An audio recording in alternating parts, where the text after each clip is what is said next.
Okay, afternoon all. Hope you're safe and well. Welcome to today's webinar. Firstly, thanks for joining us and well done for investing time in yourself. It is my first live one of these along with Jamie, so please go steady on us. I guarantee there'll be a few hiccups with Wi-Fi, so please bear with us. Let's enjoy it and take as much out of today as we can. I'm sure we can all learn something. A quick who's who. So my name's Danny Alcock. I'm one of the national goalkeeping coaches and coach educators at the FA. My background in coaching post-playing was I started with the Stoke City Girls Centre of Excellence. So I coached the keepers right the way through from nines to seniors. I then moved across into the men's academy, coaching a variety of areas, pre-academy, under nines, under 10s, assisted coach, outfield coach before obviously then moving across to the goalkeeping side. So I spent probably 4 years coaching part-time in the academy and then moved across full-time roughly 9 years ago, where I led the goalkeeping program and been at the FA 2 years. Over to you, Tomo. Thanks, Dan. I joined the FA on a part-time basis in 1994. Did that for 4 years and then joined full-time in 98 at the beginning of the technical department, or the start of the technical department. Roles within that were both coaching goalkeepers within international football and also coach education.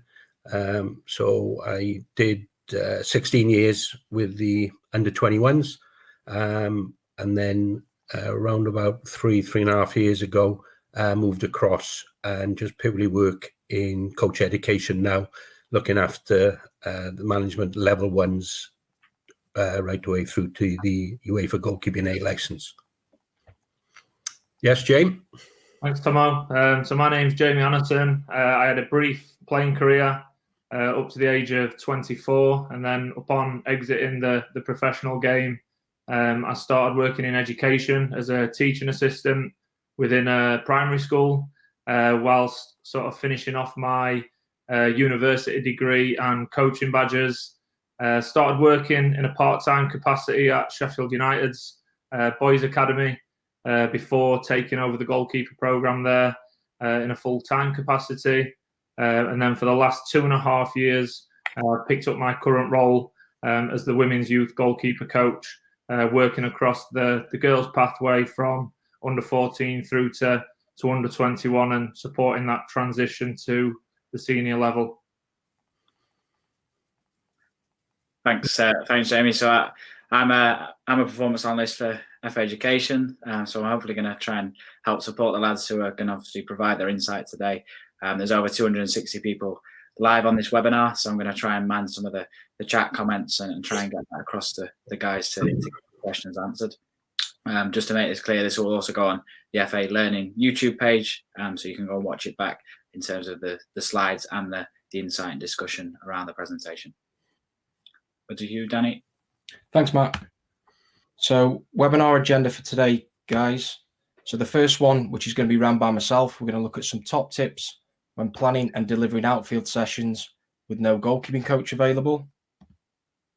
Then we're going to move across to Jamie, who's going to look at some considerations when planning sessions with or as a part-time goalkeeping coach. Then we're going to finish with Tomo, who's going to look at some maximising integration of goalkeepers when working as a full-time goalkeeping coach, and also how to develop those relationships within a coaching team. So hopefully today, the webinar will cater for grassroots coaches, full-time coaches, part-time coaches, whether you're working in the women's game, the male game, you're an outfield coach, you're a goalkeeping coach, or whether you're still playing. So hopefully there's a lot, that you can take out of the experiences within the webinar. So I'm gonna kick us off with some top tips. I'm going to look at 3 areas. So I'm going to look at some typical sessions when integrating goalkeepers. So when we speak to other coaches about how we integrate goalkeepers, what does that look like? And what sort of sessions do we typically talk about, watch, observe, and put into practice? Secondly, I'm going to look at the link between some in-possession and out-of-possession actions for goalkeepers and outfielders.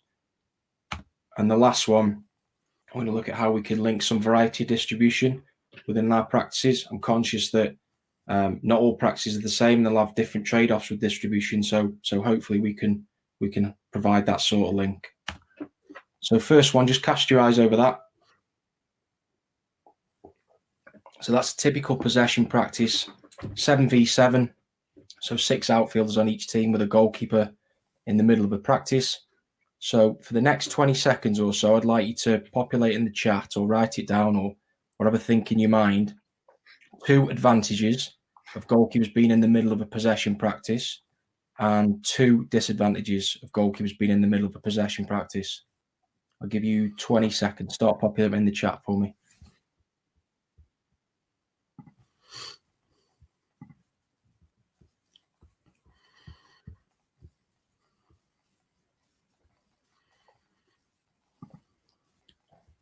Jay, could you give me an advantage of the keepers being in the middle there?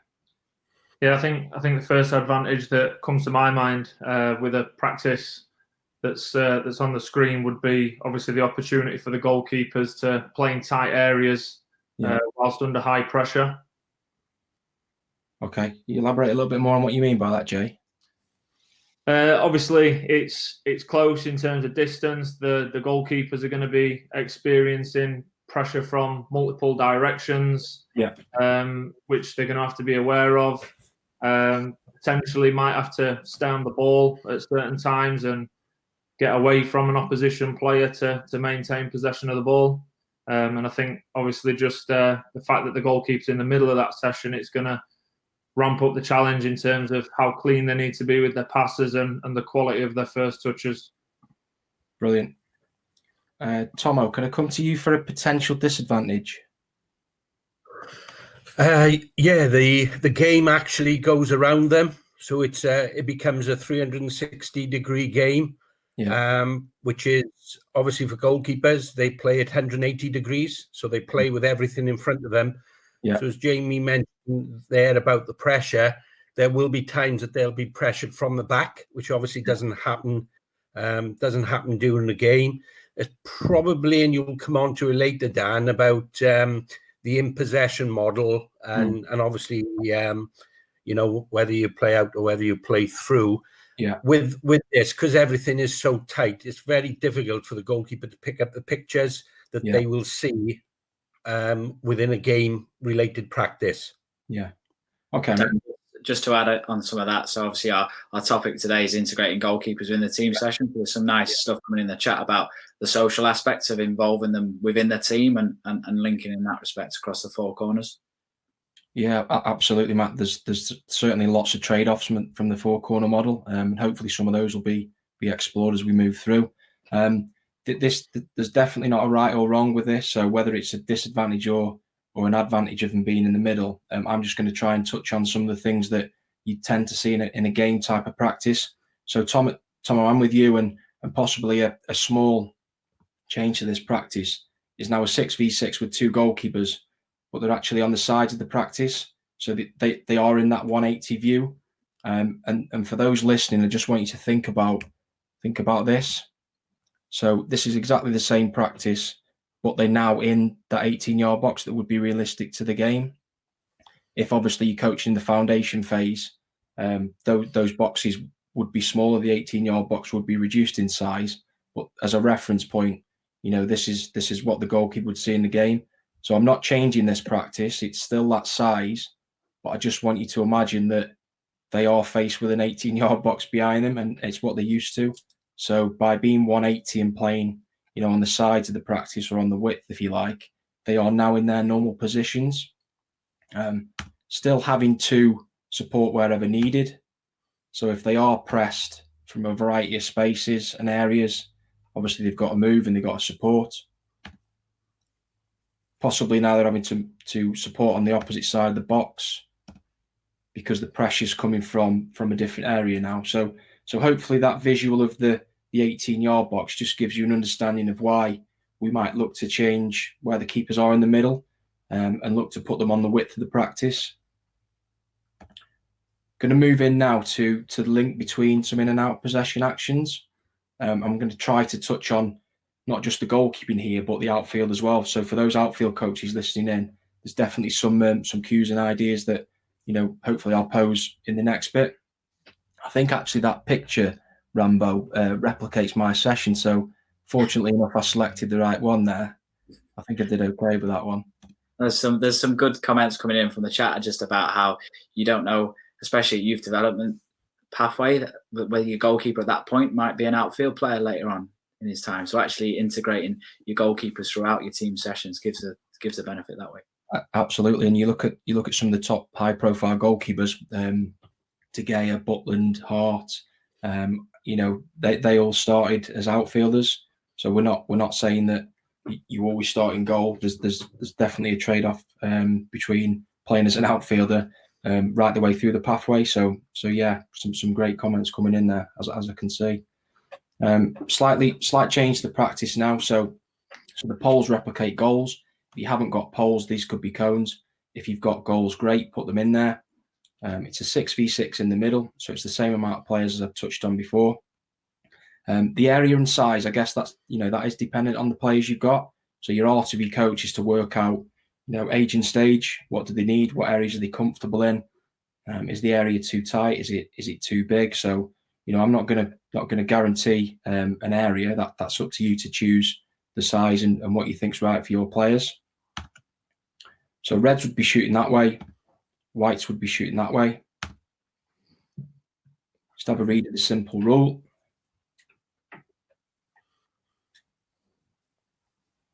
So before the team can score, they've got to link with the goalkeeper twice,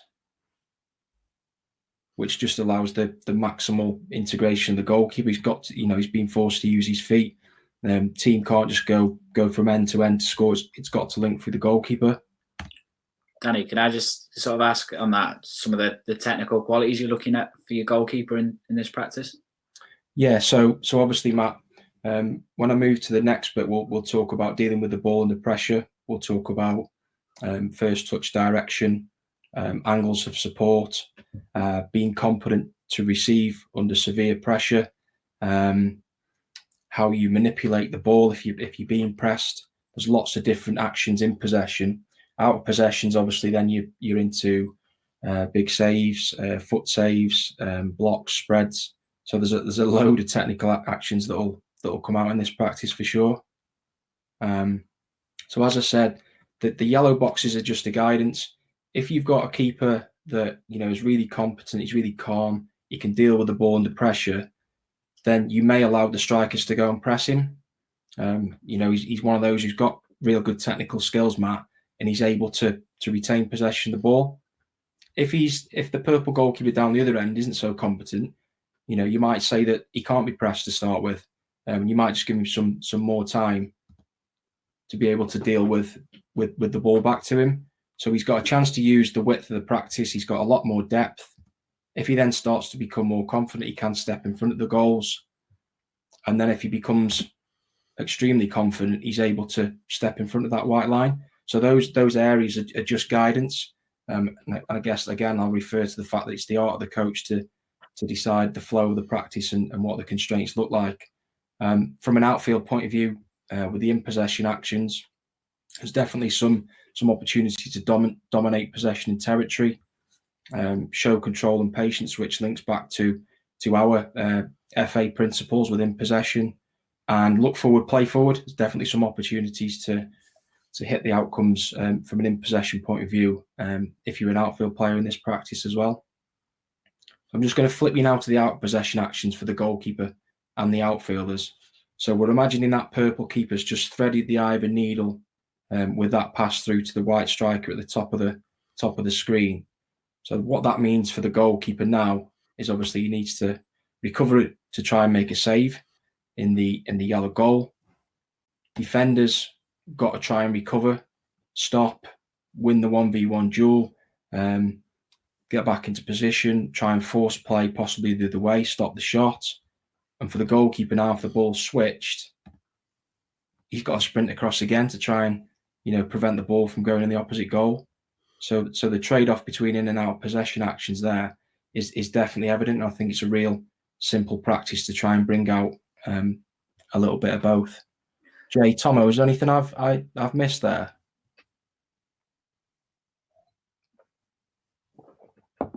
Danny, I was just going to pick up Peter Stone's just put in the chat about goalkeepers stepping in and that becoming evident in the almost a sweeper keeper role in the demands of the modern game when defences are stepping higher, and obviously that develops some realism in this practice. Yeah, absolutely. It's a really, really good point. A really good question from you, Matt. So the idea of the goalkeeper stepping in this practice, for me, breeds confidence, and it allows him to express himself a little bit more. So that's why I've not put a restriction on him coming in front of that white line, because the game is evolving. Goalkeepers are becoming ever more, involved with the feet, and we've got to make sure that we cater for that in our sessions. So by allowing that keeper to come in front of that white line, that's just allowing him to express himself a little bit more. But yeah, really good point there. Yeah. Dan? Yes, mate. Dan? Yes, Tomo. Can I just say something? Just say something on the opposite. You know, where you talked about maybe the goalkeeper who's less competent, about offering depth. Now, a lot of coaches talk about depth, but they don't actually talk about the detail within it. And it obviously is going to give you more time, but it's not only actually time to assess the time in the weight and the accuracy of the back pass, but also the time to be able to scan. So especially for the goalkeeper that really struggles, there's no issue at all in them playing deep just to start, because that then gets them in a position where they can probably make better decisions. And the better they get, what you hope is that you get now in the diagram, when they then start to play that a little bit higher, a little bit closer, and then obviously playing a little bit more risk. Yeah, it's a great point, Tomo. So by them playing a little bit deeper, like you say, I think it does allow them that little bit more time to assess what's going on. And we talk about assessing the opposition. So if you feel like you haven't spotted where the opposition are, then you better do that quickly, because they're the ones who are going to press you in a game. You know, rules and restrictions are off in a game, aren't they, Tomo? So I think these types of practices are really good to start assessing exactly where the opposition is standing. And if they are standing in a position that's close to you, you know, where could be a better space for you now to go and support and stand that might buy you 1, 2, 3 seconds before you do get pressed. So yeah, really good observation, mate. I think a benefit I'm observing, Dan, is obviously the constraint or the rule of allowing the goalkeeper to step into the practice relative to pressure from where those, if I'm the purple player in this picture, relative to where pressure's coming from the opposition. Within the female game and obviously potentially in the youth development ages, when the physical nature of the goalkeeper isn't as strong, it opens up different passes and passes that are more achievable. And obviously, if you're confident, comfortable in possession of the football and it draws an opposition player toward you, obviously the likelihood is you're going to create some spaces between lines for teammates to get into. So I think that constraint sort of opens up different factors and different decisions for the player in possession. Yeah, thanks, Jay. And like I keep referring to, that is down to the coach to define, you know, exactly what he wants from his keeper and what he kind of allows him or her to do. There are times and places to allow more depth. There are obviously opportunities for players to step in front. That's the constraints, obviously, you need to decide within your sessions. So moving on to my final part, which is the variety distribution. So we've just come from a possession practice, which had lots of in and out of possession actions. Just to change that ever so slightly now and start to make it real to a game, we've changed this to a small-sided game. So we've took off the four yellow goals that were poles. We've added 2 big goals now. Again, area can be defined on periodization and what you want from your players during that week or that session. Make it bigger, make it smaller. What I'm going to throw into the mix now is the range of distribution for the goalkeepers. So in the previous 2 practices, we've got a lot of round passes, we've got a lot of through passes, and we possibly haven't opened the distance up now for the keepers to play some into passes. So I think a simple start to this game would be that we allow the goalkeepers to hit that into pass. So in a game that would be a number 9 or a number 10, got to go over players and got to find the target. So we're now opening the range of passing up to allow the goalkeeper to work on something different. The rule could be if the goalkeeper doesn't hit the purple goalkeeper, they lose a goal. If they're really competent, they've got to do it off the weaker foot. So that's just a little idea to try and start the game in a different way and really maximise that integration as the topic states today. Again, with the outfielders, loads of returns from the game and loads of returns from hopefully from the 3 practices that you've just seen. And that's me done from my bit, Matt. Is there anything that has come in from the chat that's a burning question or a challenge from anything I've just spoke about? Yeah, there's a few, obviously, the constraints about the 4 mini goals and the keepers covering that distance. The rationale for that. I guess it's talking about the trade-off again. And there's a couple of comments coming about how you typically start the practices. So where would you restart, Speed? So in terms of the small goals one, I'll come on to start with, Matt.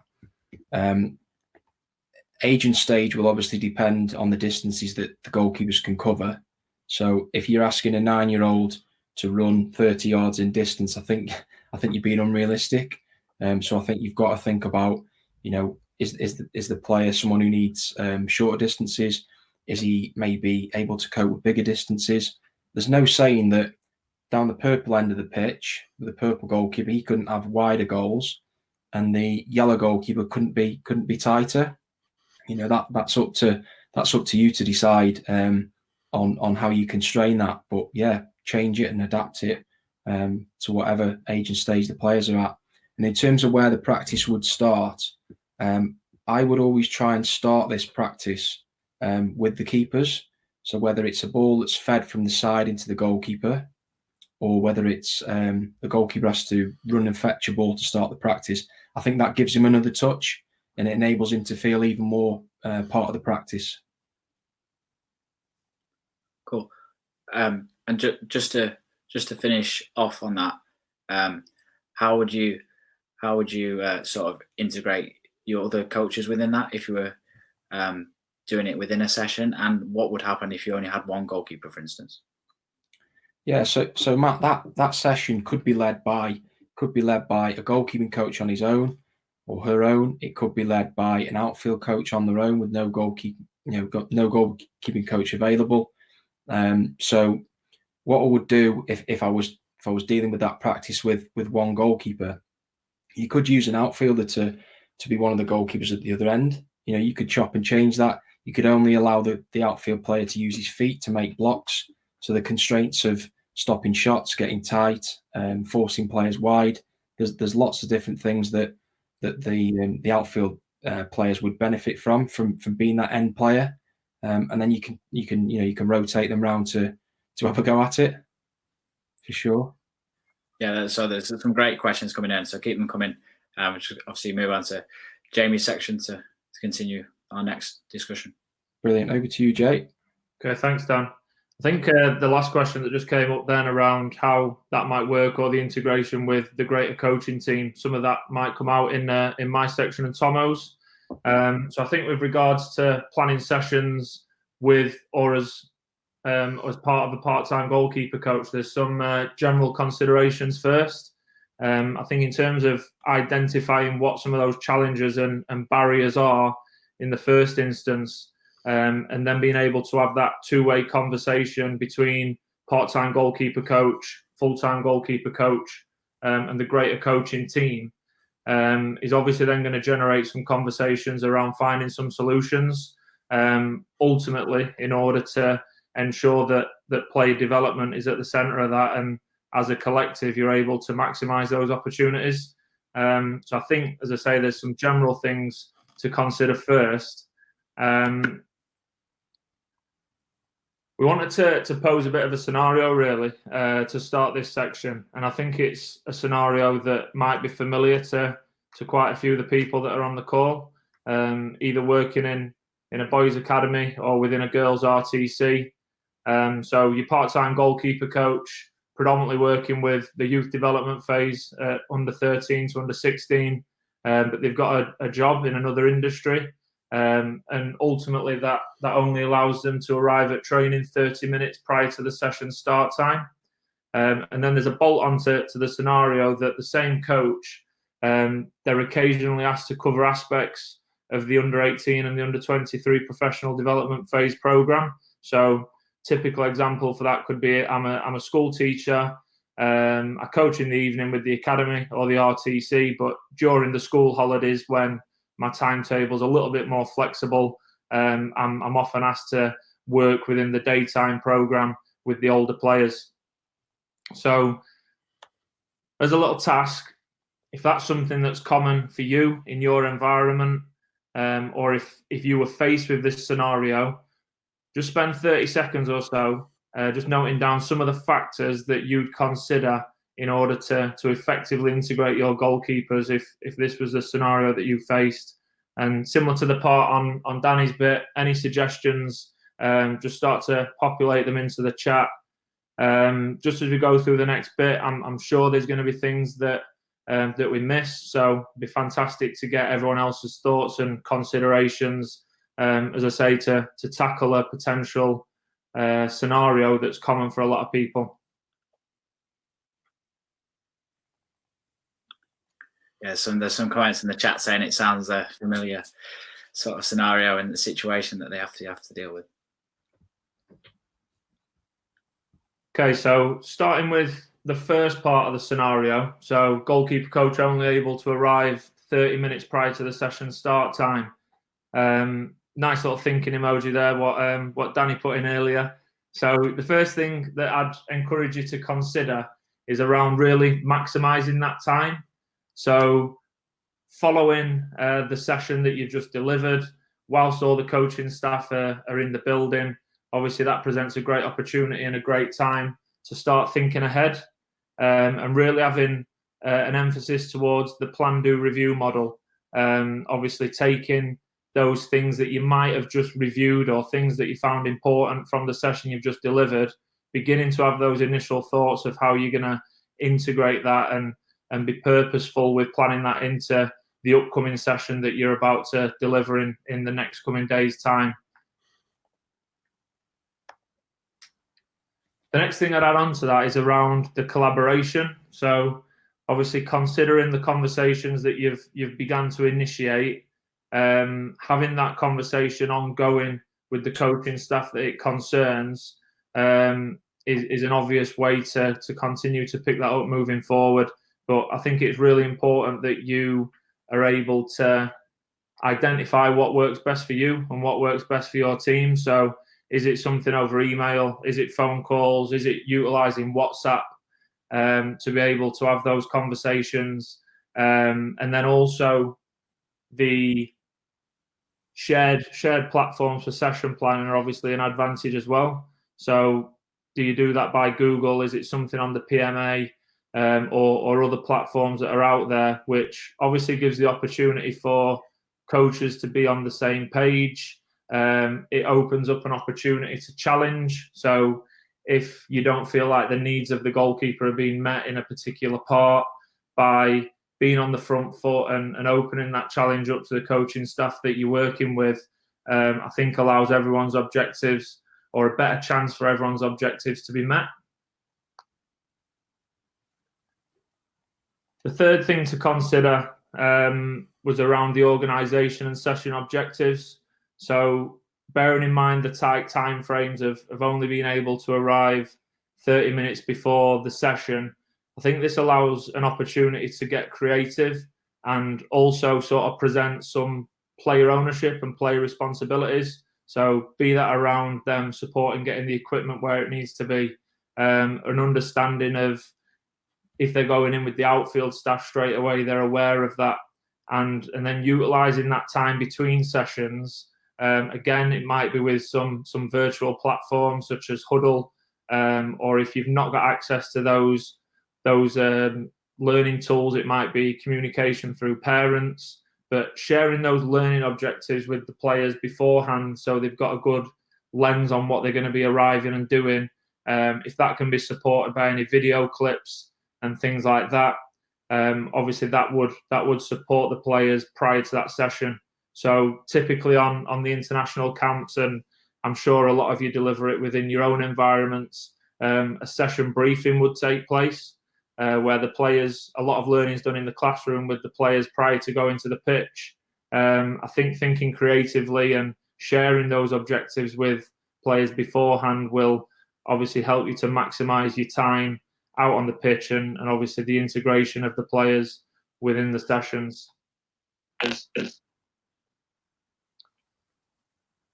And then my last point around this is just ensuring that adaptable mindset's always present. So an example could be you've got some technical time at one end of the pitch, and then there's a shooting practice happening at the other end of the pitch. So in terms of creating that relative, that realism and providing that repetition for the goalkeepers, that integration in it's a real crude example, but integrating the goalkeepers into a session such as that is obviously going to provide a lot more realism rather than what we can often create when we're using our isolated time. So I think my sort of last line on that would just be around really ensuring that you don't pass up on an opportunity and really making sure you can maximise the time that you have with the players, bearing in mind the short preparation times to ensure those best outcomes for the players. Tom or Danny, to add on to that? Yeah, just reading a few things on the chat. So there's some comments around, like some people don't have 30 minutes prior. So, if they are only able to arrive 10 minutes, 5 minutes before the session, you touched on some of the collaboration stuff. What else could the coaches do if they are really tight for time? Is there any suggestions that you could add to what you've already talked about?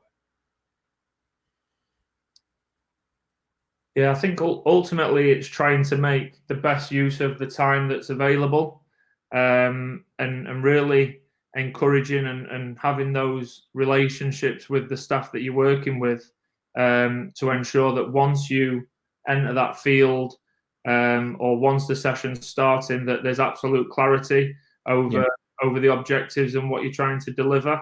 As I say, ultimately there's a lot of challenges around the situation that we've provided. So yeah, rather than sort of looking at some of those problems and how we're gonna deal with that, really being sort of solution focused and adaptable within that moment to get the best outcomes, as we said, with a focus towards that player development, really being at the forefront of what we're doing. Jamie, can I just ask about you said about developing leadership qualities within your goalkeepers? You got any strategies that you'd sort of implement with them? Yeah, so I think obviously in a part-time capacity, when you could be, stuck in traffic on the way to the training ground, hitting every red light, whatever that might be.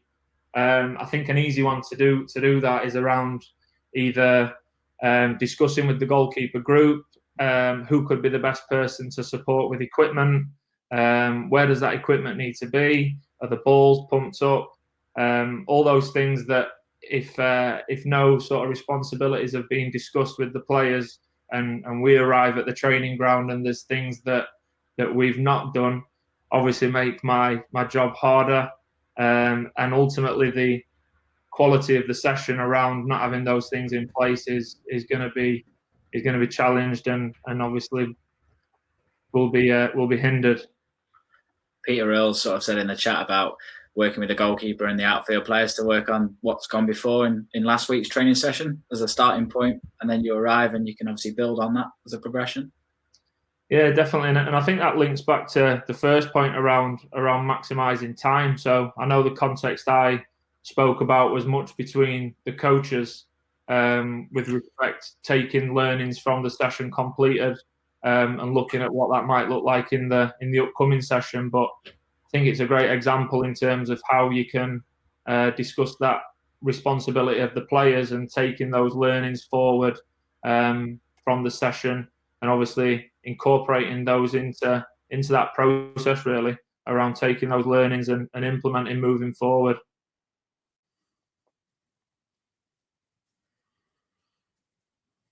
Okay, so just moving on to the second part of the scenario. So same goalkeeping coach, as I said, could be a school teacher, and they're asked to come in and cover some sections of the professional development phase during the school holidays. So the first thing I think is really important to consider is that prior knowledge. So really having that understanding of sort of inverted quote marks, what normal looks like, because ultimately you're wanting to try and keep as much consistency as you can for that coaching team and obviously importantly the players. So having an understanding of where we're at during the week. Is it match day +1, so we've just finished a game, or are we building up to a game and we're starting to think about considerations of how we want to play as a team, or threats that we might be facing from an opposition. So understanding that point within the week that you are will obviously be a good start point in terms of that planning scenario. Having an understanding of topics, so what are we actually trying to cover, and what those objectives are going to be, the timings, so where am I going to be working, how long have I got with the goalkeepers, what's my role when the goalkeepers integrate, will obviously be hugely beneficial around that planning scenario. The next thing I've put around that and linking to it is the organisation and clarity side of it. So in this instance, obviously, or this occurrence, it might be a one-time thing, it might be irregular. So I think these are things that you can really control, and obviously really putting an emphasis on controlling those controllables and you having the power to ensure that these are done well can really support you with that credibility with the coaching team. Because obviously if we can't get the things right that we've got control over, the chances of me being asked to come back or being integrated again in the future are less so. And as I said, really getting that clarity, linking on the points to the prior knowledge to ensure that I'm 100% clear in terms of what my role is within that coaching team. I'm clear in terms of what the role of the goalkeeper is during that integration, and I know how I'm going to support them with respect to my coaching position, any agreement with the head coach about how I might interact with that goalkeeper from a coaching point of view. I'm really clear what that looks like, and so are the rest of the coaching team that I'm working with. The third point, and a really important one in my opinion, is building rapport with the staff and with the players. So again, this might be an unfamiliar environment. My relationships with the coaching team and the players might not be as strong as to what they are with the coaching team and the players that I normally work with. So thinking about how you're going to build that rapport with the staff and players is paramount. So some examples might be really considering what sections of my session I might need to dial up when I'm working with the players. So do I need to emphasize more of a social element early on in my practice to support with that? With the staff, Danny, I think I know you had one around the staff and how building that rapport, how I might do that. Yeah, so my one, and myself and Jamie spoke at length with this one. So if you do have a day off, or if you've got some extra time in the afternoon that you can go into the club to try and boost your confidence around those staff and players, then try and use it. I think it's paramount that, you know, as you're growing up and as you're moving through your coaching pathway, you spend as much time around the players and staff as you can, because you never know when you might have to go in even more. And if you can build that respect and be in and around the building as much as possible, you only build confidence and a real rapport with those staff who you need to affect. So yeah, that was my slant on it, Jay. Thanks, mate. And just to finish off on this point, I actually heard a great point on a webinar that I listened to last night around if you're going to believe the message, you've got to believe the messenger. So obviously having that rapport with the players in terms of what that coaching point could be, if they're going to take on and implement that, obviously the source that it's coming from has got to be credible. So I think a really important factor to support you within this environment. And then my last point is just like around being curious and asking questions.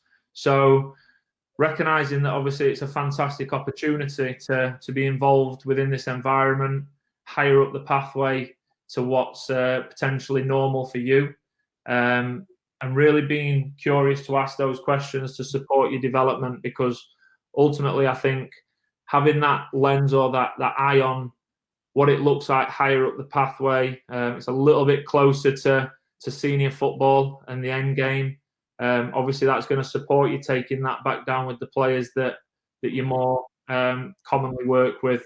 So again, I'm a big fan of the phrase sort of thinking with the end in mind.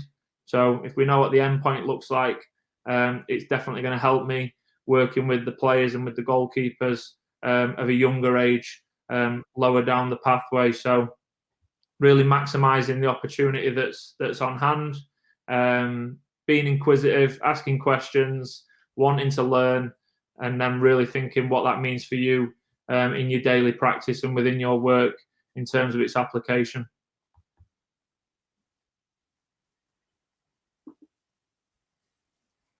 Okay, so just back to you, Matt, really. Just any questions that's coming through on the chat, just to add on to some of the thoughts that we've spoken about. There's some great discussion going off about knowing your players and building that rapport, not only with your fellow staff members, but actually knowing your players away from football and how you can work with them and get the best out of them. Have you got any sort of strategies you try and implement with that? Yeah, I think picking up on Danny's point really around trying to utilise the time that you might have or other opportunities to potentially come in and spend more time with the age bracket concerned. So thinking about part 2 of this scenario, and just using those opportunities or those informal opportunities to really try and build those relationships and understand the individual a little bit more, because as we all know, no goalkeeper are the same. We've all got different traits or different characteristics, strengths and weaknesses. So I think really understanding the player and the person from a football side of view, but then really understanding the person as an individual and what makes them tick. And I think Danny's example of utilising time that you potentially might have away from the football pitch can obviously have a massive impact when we're working on it. Oh, that's really good. There's that quote, isn't there, that people don't care how much you know until they know how much you care. So I guess down them lines about having trust in the recipient of the message.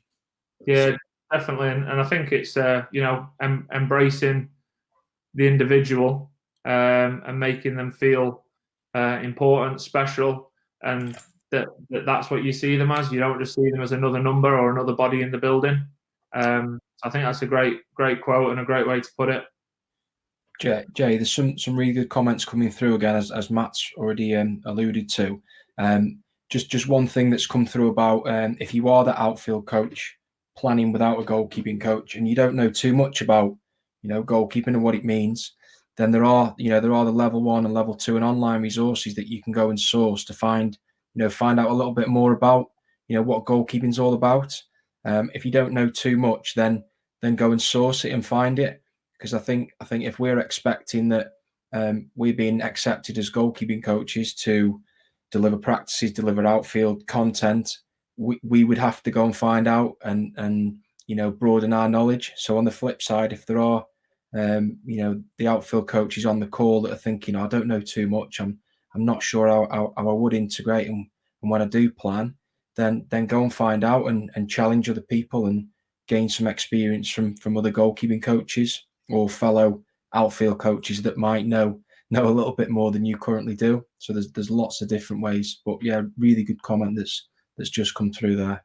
Something I'd just link onto that, and he's linking back onto the sessions that you presented, Dan. is just having that clear objective of what you want your goalkeeper to achieve within that practice. Really considering your coaching position as an outfield coach or as the goalkeeper coach if you're supporting, of how you're going to deliver that message or support the goalkeeper with that message within the practices that you showed, I think is really important. Because all of a sudden then for the goalkeeper, it becomes a goalkeeping session, and one that they know that they've got a clear directive and a clear focus. It's not just, I'm a goalkeeper and I've been asked to stand on the side of a outfield possession practice. So in terms of clarity of objective, coaching position, and understanding of when to deliver message, I think that can really change the mindset of the goalkeeper and players within those styles of practice or session. Absolutely. Good. Okay, so just for the last part of the webinar, I'm just going to hand over to Tomo. Thanks, Jane. So we're gonna look at two things. We're gonna look at the integration of the goalkeepers within the team sessions, but also the interaction of the full-time goalkeeping coaches as he is part of a coaching team.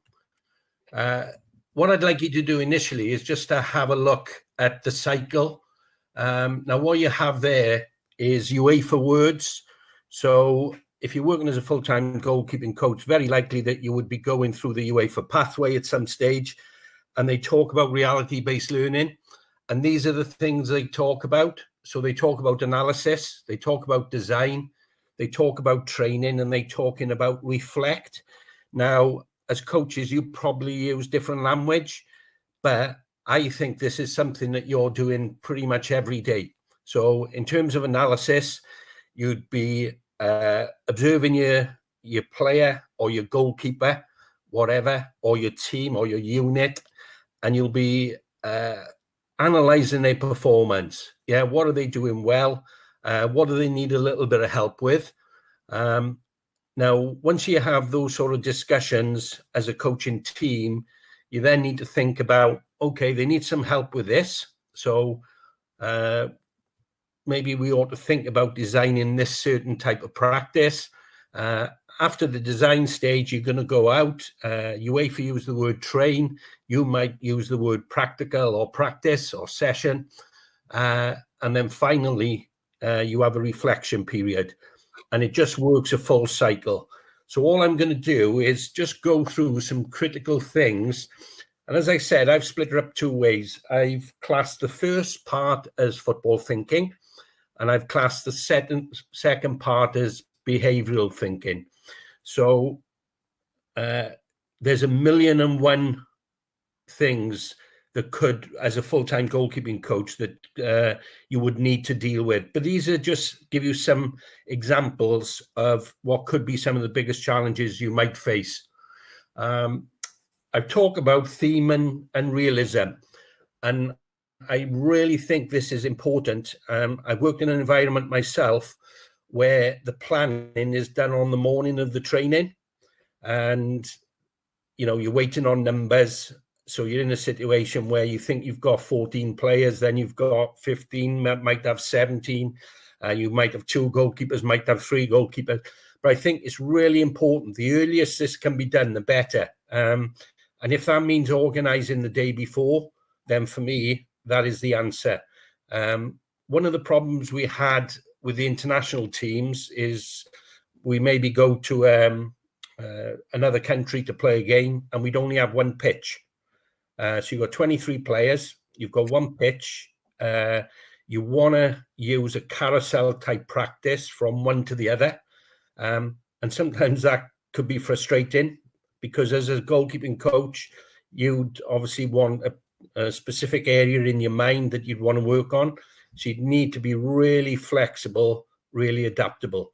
The benefit of the night before as well is that you can plan your theme. So the goalkeeping warm-up to the lead-in practice actually fits in with the main coaching session. And I think that's really important, just having that planning time with the coaching team, just to make sure that everybody is on board and thinking on the same lines. I've put appropriate side of area, and it can be a bugbear of mine. I do like practices to look like the game, and at times they can become unrealistic if that is the case. So I would always want to know, if the goalkeepers are going across for a team practice, what are the objectives? What are you trying to get out of it? And how are the goalkeepers are going to be employed, especially if there are 2 or 3 goalkeepers? Because what they need to think about then, the outfield coaches and the goalkeeping coaches in unison, is their practice design of how they can utilize the 3 bodies. And it's once again looking at the area size. So there are situations where the goalkeepers will go and join in with team practices, and in an evaluation afterwards, they'll have plenty of opportunity to defend the goal. They'll have plenty of opportunity to defend the area. Yeah, so maybe dealing with the through balls or the 1v1s. But a lot of practices that I see now are on smaller dimensions, and I'll come on to the rationale behind that. Now, the implications on the goalkeeper are that, yeah, they do plenty of defending the goal, as I said, plenty of defending the area and the decision-making of when to advance, when to stay. But because the practices are so small, they don't have the opportunity to practice the defending space. And the issue that can be with that is sometimes the only time they'll actually play on a full-size pitch will be when they need to make decisions on a match day. So I think it's really important that we actually put the goalkeeper in this environment. So what we've got in front of us is how we play. It's the England DNA. It's talking about the possession. And as you can see, the defending the space area is the area behind the back line. So if you're putting practices on that are actually too small, one, it isn't good for the goalkeeper in defending space. And secondly, I don't think it actually prepares defenders for what they're going to face on a match day. And once again, if the practices are too small, it might be that the attackers that don't have the spaces to run into, to exploit space behind the defense. So I do sometimes have an issue with size of practice. Now, just on that, it's about influencing the coaches. So to actually influence, I do need to be respectful because they will have objectives. But I do think it's really important, as well, any coach, not only a goalkeeping coach, that you have an opinion. But it's not just an opinion. You have to have a rationale behind it. So, I've used just an example there. The reason I want a bigger space is I want the goalkeeper to have to make decisions for defending that space. Yeah, not to be constrained. So really important that you, and I'll deal with it in the next part, about how you can try to influence the coaches. So why is the space so small? It can be for a number of reasons.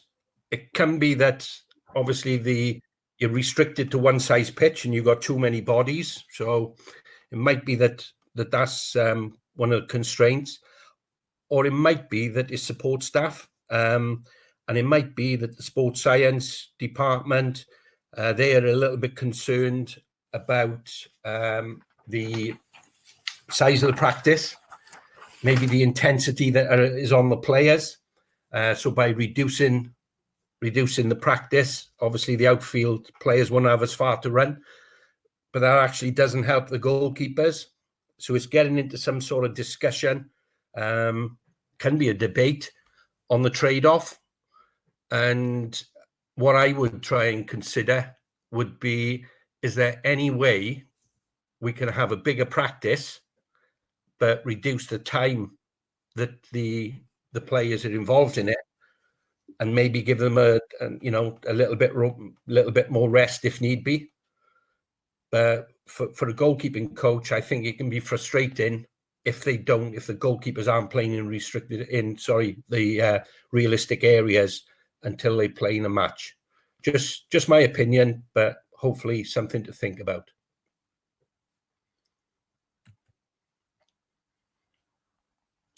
So in terms of the developing relationships within the coaching team, and I class this as interaction, and I'm thinking more about the behaviors. So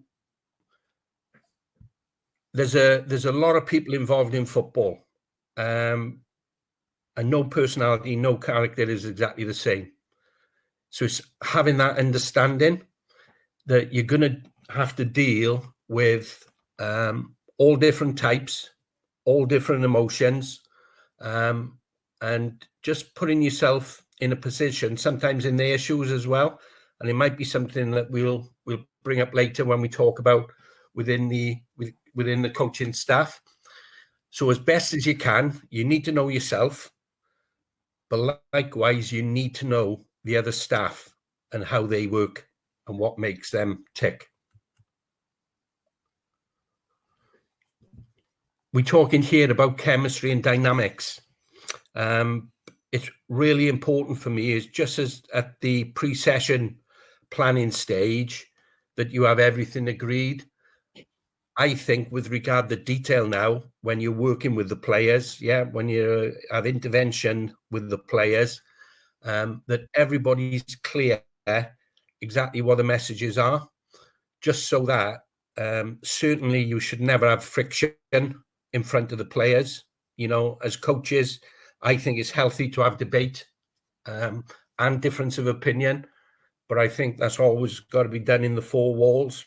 I think once you get out onto the grass, I think everything needs to be clear.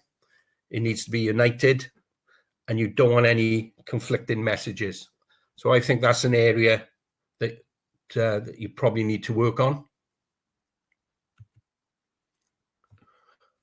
And I put here about fitting into the team. So it's actually knowing what your strengths are, and a successful team needs a little bit of diversity. They need a bit of everything. We've all got different skill set. And I think the best managers that I've worked with, they've looked at all the individuals involved on who they've got, and they know that by giving a task to a certain person, that task will be completed. And it's really the gelling of that group. And I think sometimes that can be one of the hardest jobs for a head coach. If I give an example with the under-21s, we take 23 players. And I think certainly at the last tournament I went to, we had 24 staff. Now that includes all staff, scouting and obviously technical staff and support staff. So Gareth at the time, who was the manager, he actually had more staff to deal with than players. So it does need managing. Tomo. Yeah. Can I ask a question, Tomo? So with all that in mind, that the head coach or the manager has got so much going on. What advice would you give to someone who is a goalkeeping coach who might face maybe a bit of a barrier of going to the manager to ask for advice or come up with a solution? Is there anything you can sort of come up with that, he's got 24 staff, 23 players, he's spinning plates, isn't he? So is there anything that you can advise, would help? Yeah, I think some managers sometimes they're considered an assistant manager. Sometimes they're a general manager that they consider a sounding board.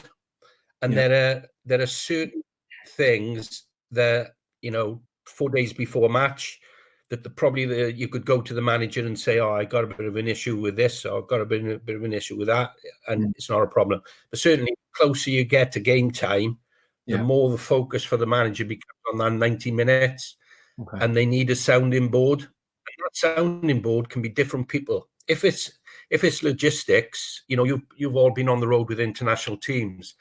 If it's logistics, then somebody like the team administrator is absolutely brilliant at going via them to be able to sort it. But I think the value of the assistant manager is immense, in that sometimes they're actually forgotten, but they are the gel between what are a successful team. And when I look at the best teams I've been involved with, whether that's as a player professionally or certainly since I worked at the FA, the sort of assistant coach has been fundamental to the chemistry and the gel. Thanks, mate.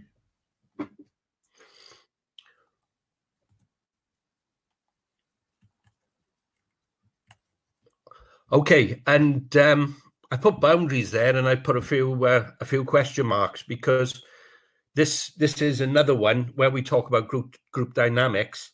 Early part of the week, you know, it might be free and easy. Early part of the week, and the coaching staff, come on, intervene whenever you want, if you feel it's appropriate. Plenty of interaction between staff. But the later it gets and the closer to match day, the head coach obviously is going to have a lot of influence in the type of messages certainly delivered in the last 36 hours. And the head coaches are under pressure. There's no doubt.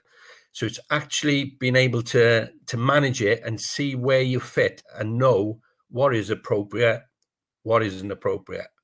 And for some head coaches, it's one singer, one song. When I'm on the pitch, it's just me. No other messages, just me. So Jamie mentioned the coaching position earlier. Just make sure you don't get yourself inside the practice. Yeah. Keep your distance, have good observation skills, pick your time, pick your opportunity, but just be ready, because there might be a time that you need to go in, whether that is the individual, whether it's the unit, or whether it is with the team. But get to know the manager that you're working with and what he likes and what he dislikes. And you've got to be adaptable and flexible, because I worked with the under 21s, but in the same season, I probably worked with every age group. So I was lucky to work with 5 or 6 different head coaches all in one season. And the benefit of that is great, because you see so much variation. But really know where you sit. And I put here credibility. And the one thing with credibility and trust, it needs to be gained. So as much as you can in terms of enhancing your knowledge and being part of the decision making. And I use the analysis, the design, the train and reflect. Because for me, you might be a goalkeeping coach, but you're actually a football coach specializing in goalkeeping. So you need to be part of that and feel part of the team. So you might only ever get one chance. So give yourself the best possible opportunity. Gain the manager's trust, and hopefully you'll be in a position then to really do what you're there to do. And that is to develop goalkeepers or develop players, and just help them improve and help them on their way.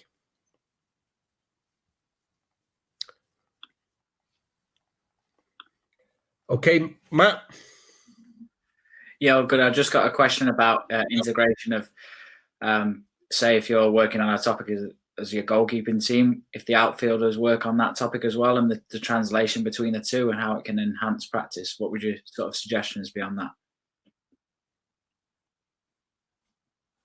Sorry, Matt, you just broke up there, mate. Can you go once more? Just saying about integrating both the outfield coaching topic and the goalkeeping coaching topic together, the returns that you get on the practice. In terms of designing the practice, you mean? Yeah. Sorry, mate, you're just breaking up. Yeah, as part of the pre-session meeting, that all has to be agreed, and it might be a lead in practice initially. It might be the goalkeeping coach plus the 3 goalkeepers, and in agreement with the other staff, depending on what the theme of work is. It might be then that you can have 3, 4, 5, 6, 7 players, so that they can become a sort of progressive lead in practice to go into the game-related practice. But all those considerations need to be done prior to the practice and not off the cuff. But in saying that, you need to have some flexibility, because we've all been there when you're going to have, or the goalkeepers are going to be with you for 20 minutes or 25 minutes or 35 minutes. And actually you get the call that, yeah, we're ready for them. And you look at your watch and 18 minutes has gone past. So, yeah, you've got to be flexible, got to be adaptable, but certainly your interaction with the assistant coach and the head coach so important. Cool. So we'll just take it on to the next slide. So hopefully we've took you through this journey of the detail added to it. I think it's been great insight, and obviously reading some of the chat comments, you've proved a lot of discussion and a lot of thought into these topic areas. Yeah, thanks, Matt. So just to wrap it up, really. So hopefully we have catered for all of you on the call. You definitely won't agree with everything that we say, but if there are those 1 or 2 key nugget, pieces of information that you can take away and use in your environment, then I think we've done our jobs. I really hope you've enjoyed listening to all the thoughts and ideas. Some brilliant questions and ideas coming through the chat. So really, thank you for your contributions. If there are any areas of feedback for us, please do send them in to Matt. We're always learning. We're always open to new ideas. So make sure you fire them in if there's any burning questions or any challenge or any feedback that you might have for us. I'm just going to leave you with 3 takeaway messages, really. So within your environment, are you currently maximising the integration of the goalkeepers within your sessions? So there's been some tips, some ideas, some ways in which you can link them within your sessions. So a questioning around that. The second one is, how could you add value and creativity to the environment you're working within? So a little bit of a link to Jamie's, really. Can you get into the club a little bit more? Can you look to build relationships? Is it that you need to set up a WhatsApp group to make communication of a picture around your session a little bit easier? You're not just turning up on the cuff and thinking, right, I don't really know what I'm leading my goalkeepers into here. So can you make that a little bit easier and be creative with that? And then the final one is a link to Tomo's, really. What areas do you need to consider within your own personal development? So if you are having battles with your manager, or you haven't got a real clear link with your outfield coach, or if you're an outfield coach listening in here and your goalkeeping coach is really precious on his time with the goalkeepers on his own, what are you going to do to try and build that relationship? And if you do need to build your knowledge around goalkeeping, then find some areas and find some solutions, because there's lots and lots of information out there to try and help you. But finally, thank you for listening, and stay safe and take care. And thanks to the presenters that delivered today. Thanks, guys. Yeah, so just thank you for the 300 that have attended. So thanks, Danny. Thanks, Tomo. Thanks, Jamie. Just to answer a few of your questions, this will go on the FA Learning YouTube page. So the slides and your discussion the recording of this session will go on there, so you can watch that back and refer to it. So hopefully you've found this useful, it's posed your thinking, and hopefully we'll see you out on the pitch sometime soon.